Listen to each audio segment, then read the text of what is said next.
Good afternoon on what is a grey, overcast and mild day. It is Friday, November the 19th. I am back in the reading nook with a stack of parcels.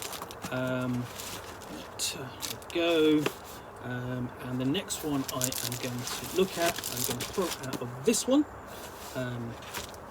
I've already opened this one up, pulled a couple of things out, and the next thing I'm going to pull out, let's have a look, is this. Now, I've already looked at the Best of White Dwarf Scenarios Volume 3. I'll have to try and track down Volume 2, but this is Volume 1. Very nice condition. You have a look on the back, got the price on there. Available back in the day for the princely sum of £1.50. You'll probably pay sort of like 10, maybe £20 at the most for this these days. But this is a very nice condition. Also, you'll find on the back, you'll see the games of tomorrow, but basically that will be the games of essentially, let's have a look. Where does it say? Essentially at 1980. So those games, you got a Valley of the Four Winds, which is a classic sort of like fantasy war game. Doctor Who, the role-playing Doctor Who game, which I've got a copy of somewhere. Basically, it's heavily themed, but not a great design. You've got a wizard, warlock, which is a game of battling wizards, and then Apocalypse. Apocalypse has a bit of a history. Originally released as Warlord in 1974, picked up by Games Workshop and published and as Apocalypse. It's a game of nuclear confrontation in Europe, and you can actually launch nuclear missiles at each other, and basically you win conflicts, gain the resources to build a missile, build them up stage by stage, and the further range, the bigger they got, the further range they had, and they would basically hit a target, destroy it, and then irradiate and destroy all the units around it. And my English teacher was not impressed when we played it at school once. And it came back as Apocalypse, would have been 5 or 6 years ago.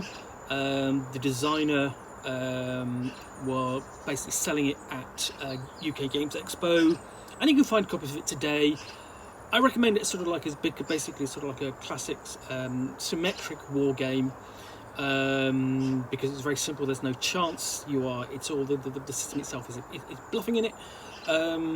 If I remember rightly, that version essentially use a D6 as the bluffing mechanism. You hide it behind your hand.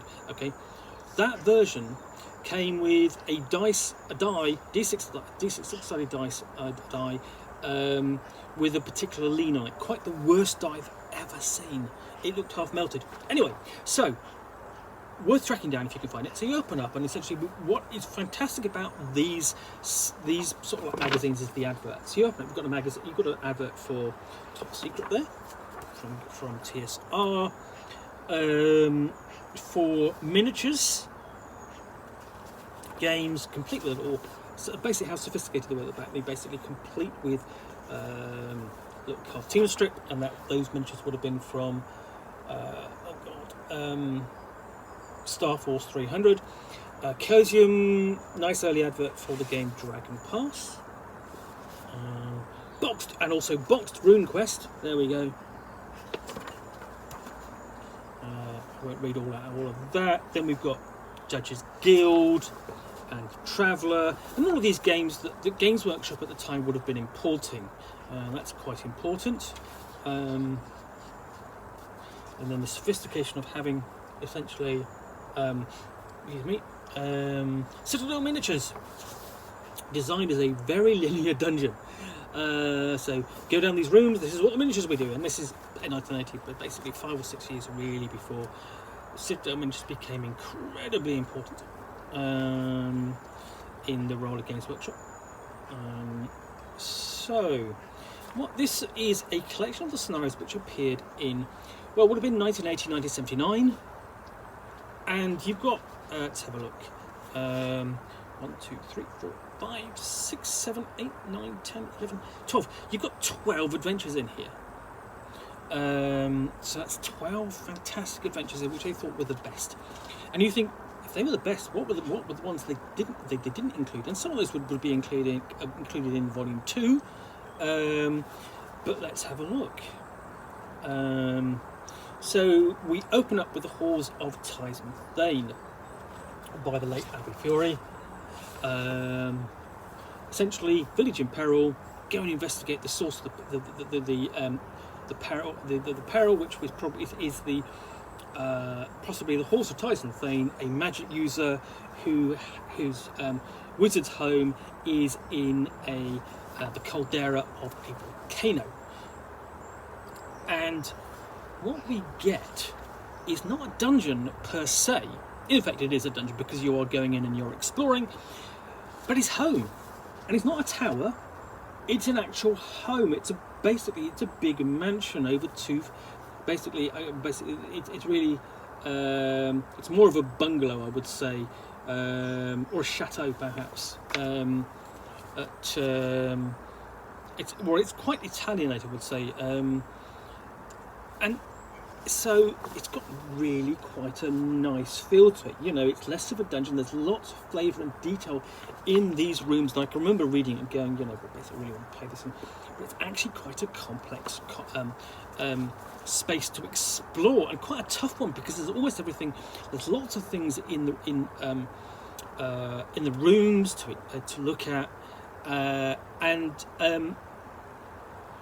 you know, so, and a lot of them are sort of identical, sort of like bedrooms, and you sort of like, you might have an encounter in a bedroom, have a fight, and you come out and you're going, well, basically we're all down sort of like 1 or 2 hit points, and what are we going to do now? Because we've got another, 40 odd rooms to investigate. It's quite a large complex. So this is actually quite a lengthy dungeon. I mean, it opens up. It's 1, 2, 3, 4, 5, 6, 6.5 pages long. Yeah, that's quite. But it's a really nice dungeon. Lots of flavour in it. It's one of the great things about it. And then next we have the first RuneQuest scenario in White Dwarf, which is John Bethel's Lair of the White Worm. Essentially, this is 2-level, basically 2 ways in and out. It is meant to be a Dragon Newt complex. Now, this appeared, issue 14 of White Dwarf, something like that. And the main problem with it, it's a bit of a zoo. So you have dwarves and trolls and bandits, all in sort of like in quite close proximity to each other in this. And I think maybe you could, I don't know whether you could adapt it necessarily without making radical changes to it for RuneQuest role-playing Glorantha. You might get away with adapting it to 13th Age Glorantha. That might be easier. As I say, it's a bit of a RuneQuest zoo, fairly short, and I don't know whether it's entirely playable as is, because it's sort of at odds with how RuneQuest feels today. Next up, we have Paths of the Lil, which I think has been reprinted several times, but it's by James Ward. He's the co-inventor, listed here as the co-inventor of Gamma Ward, but he's also responsible for Metamorphosis Alpha, which is the very first science fiction role-playing game, and that would basically, from that would be derived Gamma World. And here we've got essentially little creatures, bewinged creatures, mutant creatures, who have psionic powers, and the player character's got to get sucked into their hedge-like maze. So it's got, I would say this has got more like fairy-like feel to it, but it's a science fiction setting, and you can see that by essentially we have the little bee-winged creatures and the maze there. This has been reprinted a number of times since, a bit quite short. And then the next scenario in here is Jorthan's Rescue by Stephen R. Marsh and John T. Sapienza Jr. This appeared in White Dwarf 19, and this is one of my favourite scenarios, and it's probably amongst the better scenarios for RuneQuest that appeared in White Dwarf, because it's really simple. And essentially what happens in this is the what happens is, I'm trying to think. Okay, yeah, basically, Luna hires the player characters to rescue her husband, who's been held hostage by some dwarves, and they have to assault and basically do a raid or assault a house on an abandoned hunting lodge on a hill, there we go. That's inside. There's the house. You've got the different rooms. Basically, one way in. And then you've got essentially downstairs and upstairs, and you've also got an alternative setup, basically in caves, really, which kind of got like, they're not quite, they wouldn't be quite so perpendicular as that. You can make them as rough as you wanted to, but that's the general layout if you wanted to run a different, or use an alternative map. And there's a little bit more to the scenario than that, but I'm really quite fond of this, in part because when I was running my RuneQuest campaign, and when the one I'm currently running now, it's very likely that I would run this again, because it's a really simple scenario. Luna Noble turns up, rescue my husband, please, I'll pay you. Great, fantastic. But where the player characters, basically where the game master sets that scenario is entirely up to him, because it's really flexible in that. I set it in around Apple Lane, were part of my campaign, and as part of the Redux version of the book I rewrote and presented it, and it's available on the Johnstown Compendium, and I'll put a link in that down below, just for your information, because essentially it just shows you how the flexibility of the scenario, above all, makes it easy to put into your campaign. Because it also ties into the player characters' dislike of the Lunas versus their regard for basically hospitality. So yeah, this is a really nice little scenario, couple of sessions worth, fairly combat orientated. Then we have a bar and brawl D&D style by Lou Pulsifer, who would contribute an array of articles to early White Dwarf and Dragon magazine, and also Imagine magazine on gaming. Lots of thoughts on good gaming, gaming design, and he's still doing it. He's got his own blog. But here we have a complete brawl, barroom brawl. So we have, there's the inn, and you've got a bar, upstairs area, list of all the player characters, go. And that's basically, essentially, this is like a really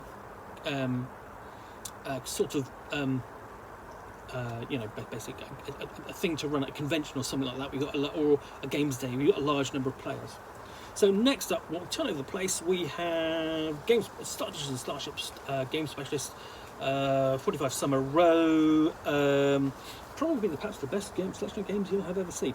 Now, this is interesting because for many years, Dungeons and Starships here in Birmingham was my game shop, certainly in the late 90s into the early 2000s, until it went out of business, and it was a fixture of the industry, and linked into Chris Harvey Games as well for many years. We have A Place in the Wilderness by Lou Pulsifer, based upon the Dragon Masters novel by Jack Vance.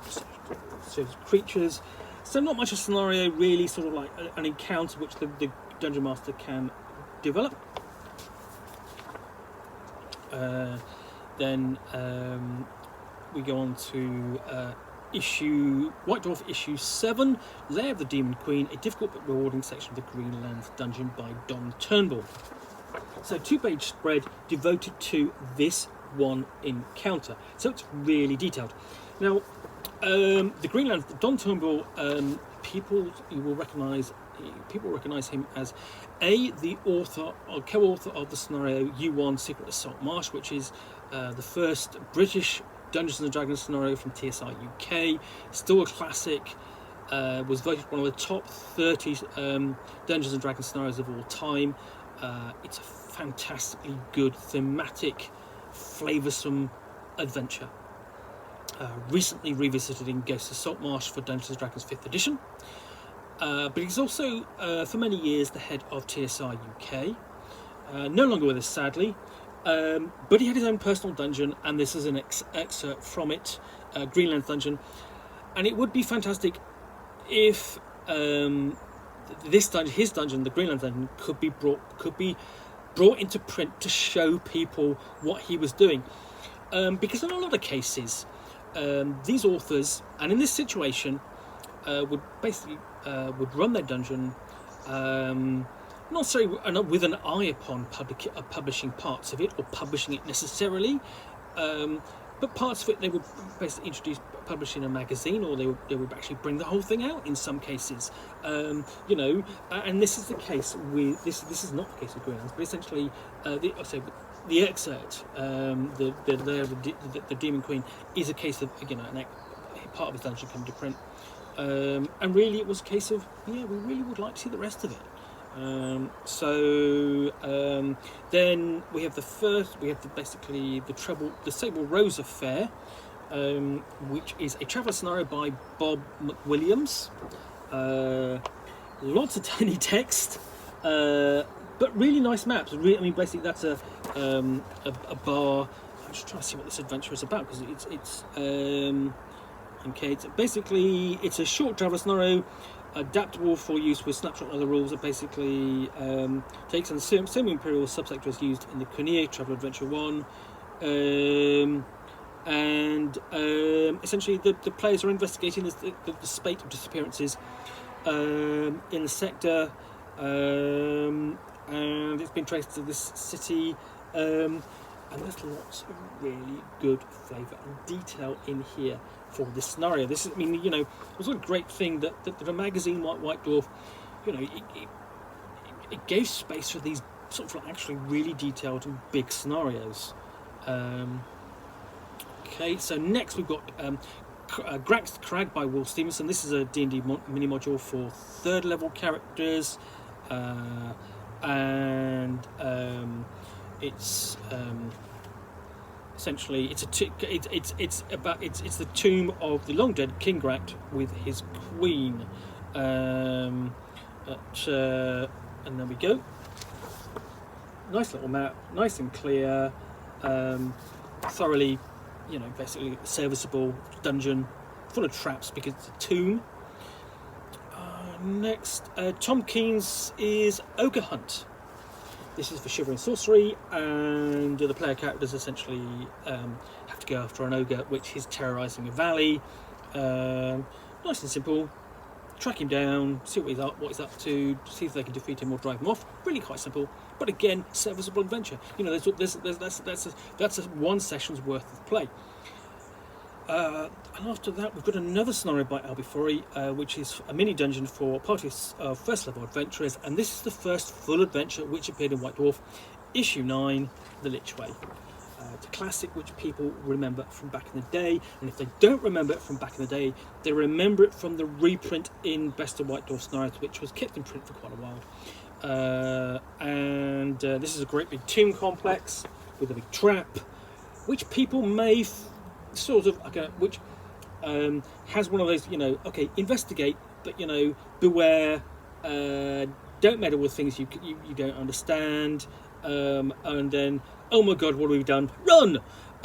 Sort of thing which was done with Deathfrost Doom from Lamentations of the Flame Princess, and if you ever get a chance to play it, do. You'll get multiple sessions out of it, and it really works as a very nicely playable scenario. Lots of flavour and detail, perhaps not quite as much as in the Horse of Tyson Thane, but you've got 4 pages of adventure here. You'll get busy, throughout. And then lastly, we've got Pool of the Standing Stones by Bill Howard, a mini dungeon for 5th and 6th level adventurers. Essentially a complex beneath the standing stones. Is about standing stones. But this one is less memorable, I think, but no less probably playable. Sort of classic kind of dungeon, mini dungeon adventure. One that you could still play again today. And then lastly, we have a couple of adverts. So Games Workshop advertising Bushido. Then we've got Games Gallery in Scotland, obviously no more, I would think, in the Labyrinth for the fantasy trip, and of course on the back page we've got those scenarios. So honestly, if you find look, okay, if you're if you're looking for a good collection of scenarios, this still stands out. It's still it's not just the nostalgia value. These are still good adventures, still good classic adventures. All of them basically worth looking at and adapting to whatever setting or system you play. You know, if you've got Jorthan's Rescue is perfect proof of that. You know, take that plot, you could easily adapt it to Dungeons and Dragons or Tunnels and Trolls, or you know, take it away and put it into Symbaroum. You know, instead of Trolls, make it Bandits or something else. Let's have a look. Sable Rose. Again, adjust the background and put it into the science fiction setting of your choice, whether it's Coriolis or you're running Harp. Doesn't matter. You know, they're all adaptable, but the story is still good. Sorry, excuse me. And then of course there's the classic Conan-esque cover on the front. I absolutely adore this, and I'm glad I've got a nicer copy in my collection now. If you can find a copy, I think you'll really enjoy reading these. And honestly, if you get a chance, do try playing them because they're fun. You know, even if it's just with nostalgia value. You know, I mean, as I say, fun. Jorthan Rescues I've run using the modern version of RuneQuest, and the Lich Way I have just finished playing badly using old school essentials. The amount of work you've got to put in to adapt these really isn't as much as you think. In the meantime, Best of White Dwarf Scenarios Volume 1, find a copy of this, and I think it'll give you as much pleasure to you know, to you as it did back in the to us back in the day, and will today. Anyway, thanks again for watching another unboxing in the Nook. I hope you've enjoyed this. If you have, please do click the like button down below. And if you want to be, you want to make post any comments or any queries, I appreciate you. I welcome those and take the time to read those. And of course, if you want to be alerted to yet more unboxings here in the Nook, there where you will see me with parcel, or a book or a game or a magazine if it's appropriate, which I will unpack and talk about to the best extent of my knowledge for roughly 10 minutes or so, then please do click the subscribe button. In the meantime, thanks again for watching. I'll be back again soon with a cat, with another game, and of course a nice cup of tea.